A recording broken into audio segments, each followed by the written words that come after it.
অভিষেক বন্দ্যোপাধ্যায় কিন্তু এখানেই থামেননি, তিনি আরো বেশ কিছু বিস্ফোরক মন্তব্য করেছেন। যেমন তিনি বলছেন যে বর্ডার সুরক্ষার দায়িত্ব কার, অনুপ্রবেশ কেন হচ্ছে সেটা তো দেখতে হবে, এবং সেই সঙ্গে জম্মু কাশ্মীরে কিভাবে জঙ্গিরা ঢুকলো এটা আগে বলতে হবে, বলছেন অভিষেক বন্দ্যোপাধ্যায়।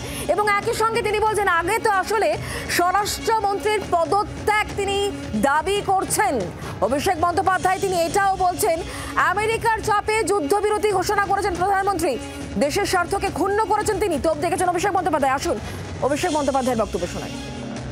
বর্ডার থেকে মমতা ব্যানার্জির সরকার বাংলাদেশি ঢোকায়। এখানে জম্মু কাশ্মীরের বর্ডারের দায়িত্বে কে রয়েছে? এখানে জম্মু অ্যান্ড কাশ্মীর রাজ্যের পুলিশ কার দায়িত্বে, কার অধীনে? 4 জন জঙ্গি কি করে ঢুকলো? তারা বলে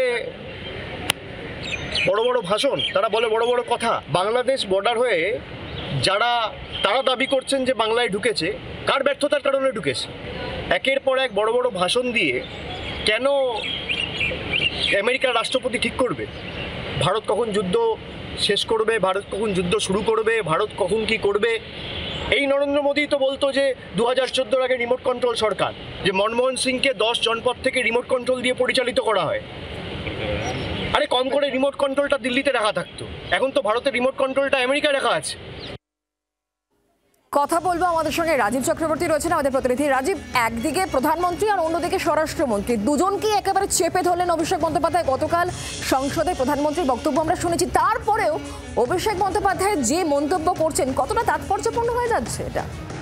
দেখো, যথেষ্ট তাৎপর্যপূর্ণ। তার কারণ অভিষেক বন্দ্যোপাধ্যায় তিনি লোকসভায় ভাষণ দেওয়ার কথা থাকলেও ভাষণ পরবর্তীতে দেননি, কিন্তু সংসদ চত্বরে দাঁড়িয়ে প্রধানমন্ত্রীর বক্তব্যের প্রেক্ষিতে তিনি যে কটাক্ষ ছুড়ে দিয়েছেন তার রীতিমতো তাৎপর্য রয়েছে এবং তার যথেষ্ট গুরুত্ব রয়েছে। অভিষেক বন্দ্যোপাধ্যায় এমন একটি দলকে রিপ্রেজেন্ট করেন যেটি লোকসভায় তৃতীয় বৃহত্তম একটি রাজনৈতিক দল বিরোধীদের ক্ষেত্রে। সেক্ষেত্রে তিনি বলছেন যে প্রধানমন্ত্রী নরেন্দ্র মোদী আগে যেখানে মনমোহন সিং এর সরকারকে বলতেন রিমোট কন্ট্রোলের সরকার, 10 জনপদ থেকে সোনিয়া গান্ধী মনমোহন সিং এর সরকারকে চালায়, সেই সরকারের কেন রিমোট কন্ট্রোল আমেরিকায় থাকবে? কেন আমেরিকা ঠিক করবে কখন পাকিস্তানের সঙ্গে যুদ্ধ শুরু হবে, কখন যুদ্ধ শেষ হবে? এবং এই প্রশ্নটা তিনি ছুড়ে দিচ্ছেন সংসদ ভবন চত্বরে দাঁড়িয়ে। রাহুল সিনহা বিজেপি নেতার সঙ্গে আমরা টেলিফোন লাইনে যোগাযোগ করতে পেরেছি। রাহুল বাবু, যে কথা খানিকক্ষণ আগে আপনার সঙ্গে হচ্ছিল, অভিষেক বন্দ্যোপাধ্যায় একের পর এক তোপ দাগছেন, এবার তার কটাক্ষ অবশ্যই অভিষেক বন্দ্যোপাধ্যায় কটাক্ষ ছুড়ে দিচ্ছেন প্রধানমন্ত্রীর দিকে, অন্যদিকে স্বরাষ্ট্রমন্ত্রীর দিকে। কারণ তিনি বলছেন পহেলগাঁওয়ে যে জঙ্গিরা এলো তারা কোথা থেকে এলো, অনুপ্রবেশের সুরক্ষা, অনুপ্রবেশ হচ্ছে যেটা বর্ডার সুরক্ষার দায়িত্ব কার, এই দায়িত্ব নিতে হবে স্বরাষ্ট্রমন্ত্রীকে। স্বরাষ্ট্রমন্ত্রী পদত্যাগ দাবি করছেন এবং প্রধানমন্ত্রীকেও কটাক্ষ ছুড়ে দিচ্ছেন। তিনি কি বলবেন আপনি? দেখুন, বিষয় হচ্ছে জম্মু কাশ্মীর আর পাকিস্তান সীমানা জঙ্গল, পাহাড় ইত্যাদি দিয়ে ঘেরা। অতএব সেখান দিয়ে 4টে জঙ্গি কোনো দিক দিয়ে ঢুকে যাওয়া সেটা এক জিনিস, আর এটা আগে থেকেই হয়ে আসছে। কিন্তু বাংলার সীমান্ত দিয়ে বাংলাদেশিরা দলে দলে কাতারে কাতারে ঢুকে যাওয়া, 4টে জঙ্গি ঢোকা আর কাতারে কাতারে মানুষ ঢুকে এখানে বসবাস করা, এখানে রেশন কার্ড বানানো, এখানে ভোটার কার্ড, আধার কার্ড সব তৈরি করা, দুটো বিষয়ের মধ্যে আকাশ পাতাল তফাৎ আছে।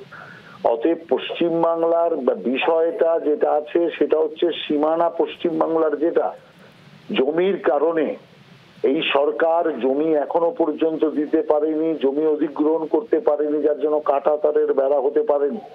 কাঁটাতারের বেড়া বিস্তীর্ণ এলাকায় না থাকার কারণে সেখানে সীমানা খোলা।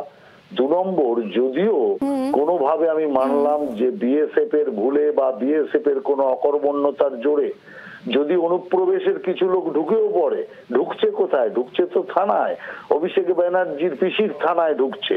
সেই পিসির থানার কি কোনো দায়িত্ব নেই যে কারা ঢুকছে আর তাদের বিরুদ্ধে ব্যবস্থা নেওয়া? আর উল্টো ব্যবস্থা নেওয়া তো দূরের কথা, তৃণমূলের নেতারা, তৃণমূলের এজেন্টরা তাদের ভোটার কার্ড তৈরি করে। ধন্যবাদ আমাদের সঙ্গে টেলিফোন লাইনে থাকার জন্য বিজেপি নেতা রাহুল সিনহা, তিনি আমাদের সঙ্গে ছিলেন টেলিফোন লাইনে। বাংলার আওয়াজ, বাঙালির আবেগ, জি 24 ঘন্টা।